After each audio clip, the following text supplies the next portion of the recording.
రాణి గాయత్రి, ఎలా ఉంది మీకు?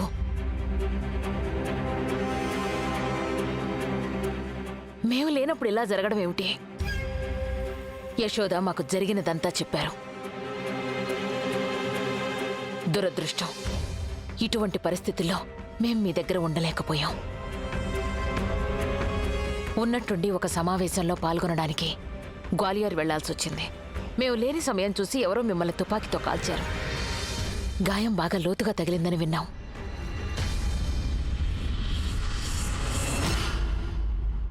ఇప్పుడు మీరు పట్టుకున్న చోటే వారికి గాయమైంది. ఓ, మమ్మల్ని క్షమించాలి రాణి గాయత్రీదేవి. మీకేం కాలేదుగా?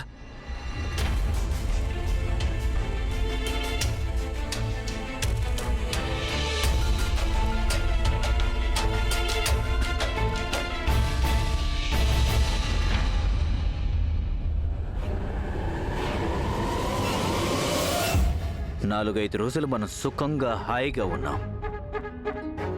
అది తెలిసి వాళ్ళు ఓర్వలేకపోయారు.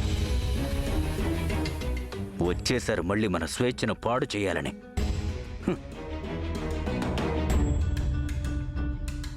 ఒకవేళ రాకుమారి స్వర్ణలేఖ ఫిర్యాదు చేయటానికని తమ స్నేహితురాలు గాయత్రీదేవి లేక రాణాగారి వద్దకు వెళితే ఏమవుతుంది?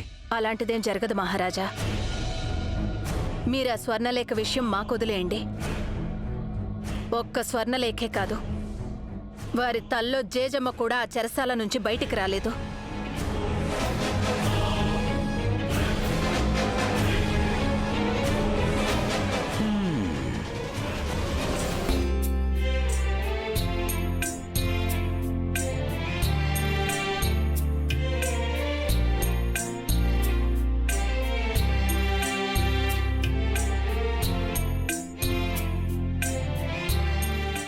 రండి.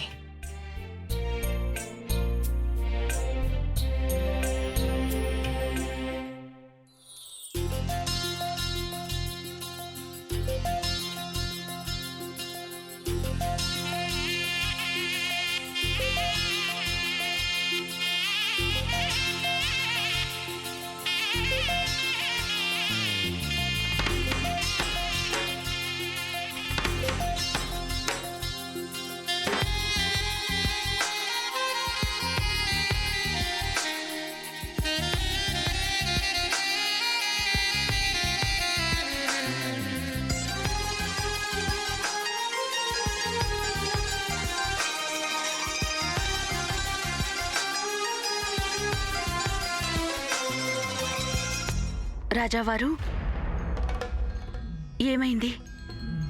మీరెందుకంత దిగులుగా ఉన్నారు? కన్న కూతురు లాంటి కోడలకి ఇంత అనారోగ్యంగా ఉంటే మా మొహంపై విషాద ఛాయలు కాక ఇంకే ఉంటాయి. నేను కొంచెం రాజకుమారి గారిని చూడాలనుకుంటున్నాను. వెళ్ళండి, కానీ కొంచెం దూరంగా నిలబడే మాట్లాడండి. డాక్టర్ గారు అన్నారు ఆ రోగం వారి ద్వారా ఇతరులకు కూడా సోకవచ్చుట. మీరు కొంచెం జాగ్రత్తగా ఉండాలి.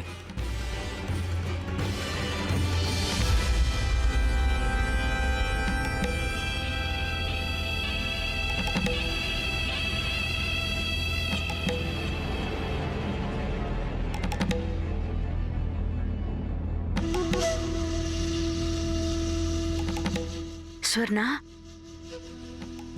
ఇప్పుడు మీకు ఒంట్లో ఎలా ఉంది?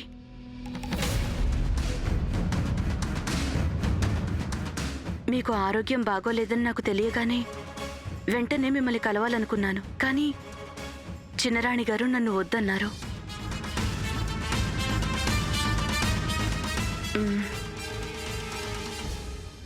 పెద్దవాళ్ళ గురించి ఇలా మాట్లాడకూడదు, కానీ ఆ చిన్నరాణి గారు అదో రకం కదా. అదోలా మాట్లాడతారు, అదోలా ప్రవర్తిస్తారు. పొద్దస్తమానం ఒకటే గోల. ఈ ఆటకు ముగింపు మేమే రాస్తాం, ఈ ఆటకు ముగింపు మేమే రాస్తాం. ఎవరైనా ఆవిడ ఆపి అడగాలి, అసలు ముగింపు రాయాలనుకుంటున్న ఆట ఏమిటా అని. స్వర్ణ, మీరేం మాట్లాడరేంటి?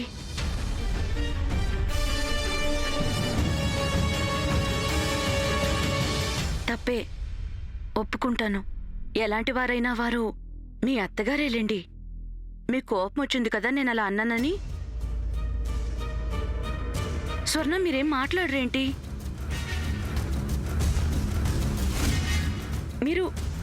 మీకు నొప్పిగా ఉందా? మీకేమైనా కావాలా? స్వర్ణ,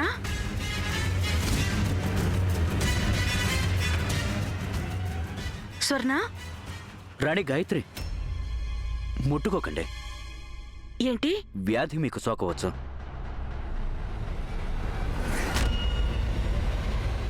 వారిని మీరు ముట్టుకోకూడదు.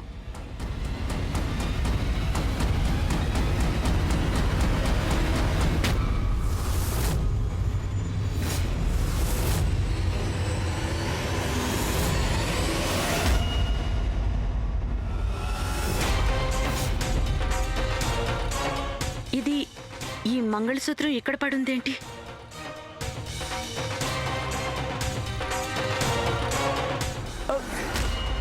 దీన్ని మీరు ముట్టుకోకూడదు రాణిగారు.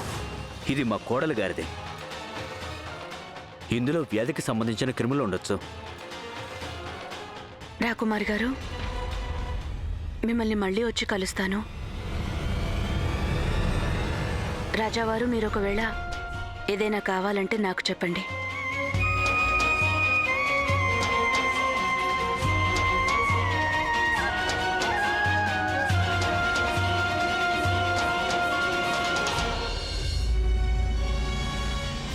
ఏం చెప్పి వెళ్లారో విన్నారా? మేము అదోలా మాట్లాడతామట, అదోలా ప్రవర్తిస్తామట, మేము ముగింపు రాయాల్సిన ఆటలేమిటోనట. ఈ రాణిగారిని నేను వదిలేది లేదు, అలాగే ఈ రాకుమార్ని కూడా. వాళ్ళిద్దరూ నాశనమైపోవాలి.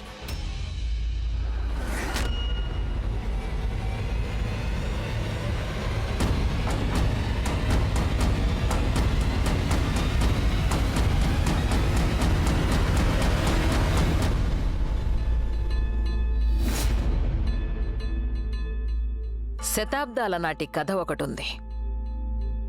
అదేమిటంటే తుపాకీ తూట ఒకటి ఇద్దరు ప్రేమికులను వేరు చేసింది అని. కానీ తుపాకీ తూట ఇంకా ఈ రాజమాత తెలివితేటలు ఆ కథని తారుమారు చేశాయి. అప్పుడప్పుడు హృదయంలో దాగి ఉన్న ప్రేమను గుర్తించడానికి ఓ గాయం కూడా ఉపయోగపడవచ్చు. యశోద, మీరు గమనించారా? రాజమహల్కి రాణాగారు రాణిగారు తిరిగి వచ్చినప్పటి నుండి రాణాగారు రాణిగారిని ఎంత బాగా చూసుకుంటున్నారో. అవును రాజమాత, నాకు అర్థమైంది. మీరు రాజమహల్ వదిలి వెళ్ళడానికి కారణం కూడా మన రాణాగారు రాణి గాయత్రి గారికి దగ్గరయ్యే పరిస్థితి కల్పించాలనే కదా.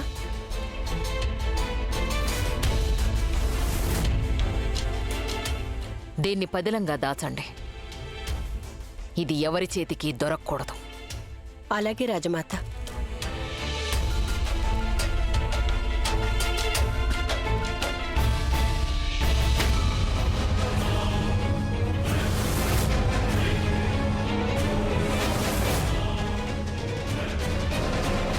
ఎవరక్కడ నిలబడింది?